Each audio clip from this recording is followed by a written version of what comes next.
नौकरी पेशा लोगों की टैक्स स्लैब में कोई बदलाव नहीं हुआ है। अगर आप नौकरी करते हैं तो फिर 2021 में कोई छूट नहीं मिली है। 75 साल की उम्र से ज्यादा पेंशन पाने वालों को इनकम टैक्स रिटर्न भरने से छूट मिल गई है। स्वास्थ्य सेक्टर में बजट को 2.5 गुना बढ़ाकर 2,38,000 करोड़ रुपए का कर दिया गया है। इंफ्रास्ट्रक्चर के लिए 5.5 लाख करोड़, आत्मनिर्भर स्वास्थ्य योजना के लिए 61,000 करोड़, कोरोना वैक्सीन अभियान के लिए 35,000 करोड़, स्वच्छ भारत मिशन के लिए 1,41,000 करोड़, रेलवे के लिए 1,01,000 करोड़, सड़क मंत्रालय के लिए 1.1 लाख करोड़ रुपए का बजट का ऐलान किया गया है। वित्त मंत्री ने कहा बजट से अर्थव्यवस्था मजबूत होगी। सरकार ने रेलवे के लिए 1.1 लाख करोड़ का बजट रखा है। इसमें देश में कुछ और फ्रेट कॉरिडोर्स बनाए जाएंगे, साथ ही ब्रॉडगेज के विद्युतीकरण का काम और तेज किया जाएगा। कहा जा रहा है कि साल 2022 तक दोनों फ्रेट कॉरिडोर का काम शुरू कर दिया जाएगा। इसके अलावा पर्यटक रूट के लिए रेलवे ने कई प्लान का ऐलान किया है। मेक इन इंडिया पर भी रेलवे खास तौर से जोर दे रहा है। बजट में मेट्रो रेल प्रोजेक्ट पर भी खास ध्यान दिया गया है। देश के कई और शहरों में मेट्रो रेल प्रोजेक्ट की शुरुआत की जाएगी। कोच्चि, चेन्नई, नासिक में मेट्रो प्रोजेक्ट जल्द शुरू होगा। साथ ही नागपुर में भी मेट्रो प्रोजेक्ट शुरू होने वाला है। बजट में किसानों के लिए कृषि इंफ्रास्ट्रक्चर फंड का ऐलान किया गया है, जिससे साल 2022 तक किसानों की आय दोगुनी करने का लक्ष्य रखा गया है। किसानों से फसल खरीद पर सरकार जोर दे रही है। गेहूं की खरीद के लिए 75,000 करोड़ रुपए का बजट रखा गया है। सरकार ने कहा है एमएसपी पर खरीद जारी रहेगी और एमएसपी की व्यवस्था में मूलभूत बदलाव भी किए जाएंगे। किसानों को लागत से 1.5 गुना दाम देने का प्रयास किया जाएगा। मंडियों को इंटरनेट से जोड़ा जाएगा। एपीएमसी को एग्री इंफ्रा फंड के दायरे में लाया जाएगा। एमएसएमई की मजबूती के लिए सरकार ने 15,000 करोड़ रुपए का प्रावधान किया है। कई राज्यों में आगामी चुनाव को देखते हुए सरकार ने उन राज्यों का बजट में खास ध्यान रखा है। सरकार ने पश्चिम बंगाल में नेशनल हाईवे प्रोजेक्ट बनाने का ऐलान किया है। बंगाल में नए हाईवे 25,000 करोड़ रुपए की लागत से बनेंगे। वहीं तमिलनाडु में हाईवे प्रोजेक्ट के लिए 1.3 लाख करोड़, केरल में हाईवे प्रोजेक्ट के लिए 65,000 करोड़, कन्याकुमारी कॉरिडोर के लिए 65,000 करोड़ के बजट का ऐलान है। साथ ही असम, बंगाल के चाय बागान कर्मियों के लिए 1,000 करोड़ रुपए का प्रावधान भी बजट में किया गया है। बजट में सबसे ज्यादा फोकस हेल्थ सेक्टर पर रहा। सरकार ने हेल्थ बजट को 2.5 गुना बढ़ा दिया है। बजट में हेल्थ सेक्टर के लिए 2.38 लाख करोड़ रुपए का ऐलान किया गया है। पिछले बार हेल्थ सेक्टर के लिए 94,000 करोड़ रुपए का ही बजट था। कोरोना महामारी को देखते हुए इस बार हेल्थ का बजट 2.5 गुना बढ़ाया गया है। सरकार ने देश भर में 75,000 हेल्थ सेंटर्स बनाने का ऐलान भी किया है। कोरोना वैक्सीन के लिए 35,000 करोड़ रुपए आवंटित किए गए हैं। जरूरत पड़ने पर वैक्सीन के लिए सरकार खर्च को बढ़ाएगी। बजट में मिडिल क्लास खाली हाथ रह गया। टैक्स स्लैब में सरकार ने कोई बदलाव नहीं किया। हालांकि 75 साल से ज्यादा उम्र के पेंशन धारकों को रिटर्न नहीं भरना होगा। सरकार ने टैक्स में गड़बड़ियों की जांच के लिए कमेटी बनाने का ऐलान भी किया है, जबकि एनआरआईज के 5 करोड़ रुपए तक का ऑडिट नहीं होगा। वहीं शेयर धारकों को फायदा देते हुए कहा गया है डिविडेंड पर इनकम टैक्स नहीं देना होगा और रास्ते और सस्ते घर के लोन पर सब्सिडी 1 साल के लिए बढ़ा दी गई है।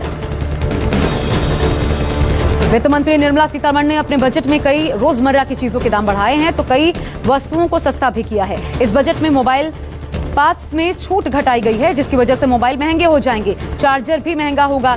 सोना चांदी सस्ता हुआ है पर गाड़ी महंगी हो गई है। नायलॉन के कपड़े सस्ते हो गए हैं। कॉटन और इंपोर्टेड कपड़े भी महंगे हो गए हैं। प्रधानमंत्री नरेंद्र मोदी ने बजट की जमकर तारीफ की। कहा बजट के दिल में गांव और किसान बसता है। देश के हर कोने में विकास होगा। यह बजट नए भारत के आत्मविश्वास को उजागर करने वाला बजट है।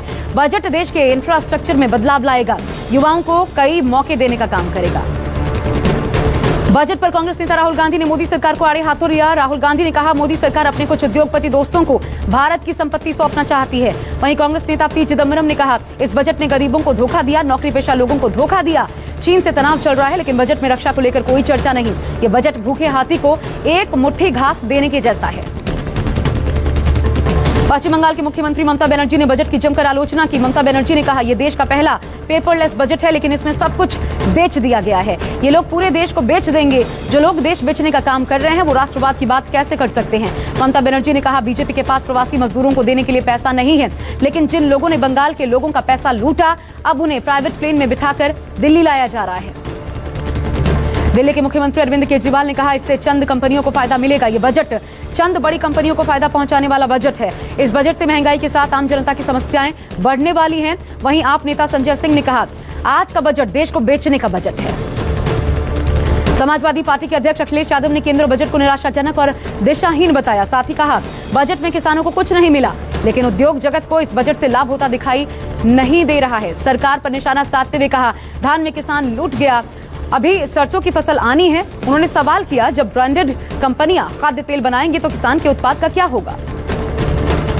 दिल्ली की सीमा पर आंदोलन कर रहे किसानों को सरकार का बजट पसंद नहीं आया। किसान नेता राकेश टिकैत ने कहा, बजट में किसानों को कुछ नहीं मिला।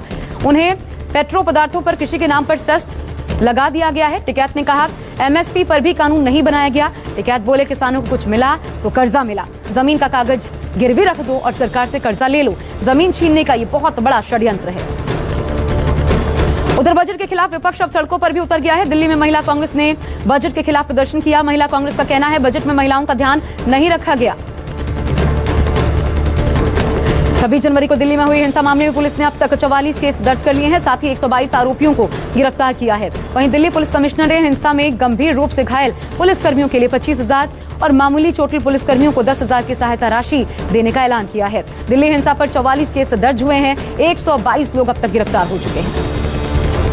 म्यांमार में सेना ने तख्ता पलट कर दिया है। म्यांमार की सेना ने देश की बड़ी नेता आंग सान सू ची समेत कई नेताओं को गिरफ्तार करने के बाद सत्ता अपने हाथों में ले ली। साथ ही देश में 1 साल तक आपातकाल का ऐलान भी किया और म्यांमार की राजधानी में टेलीफोन और इंटरनेट सेवाएं काट दी गई हैं। चुनाव में सू ची की party national league for democracy party ने भारी अंतर से जीत हासिल की थी, लेकिन सेना का दावा है चुनाव में धांधली हुई।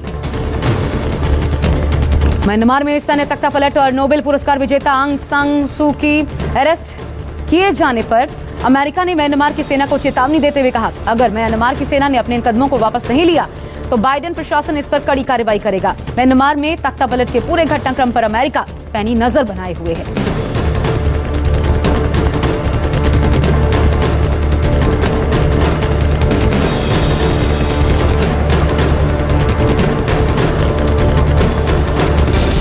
नमस्कार, मैं हूं मानक गुप्ता।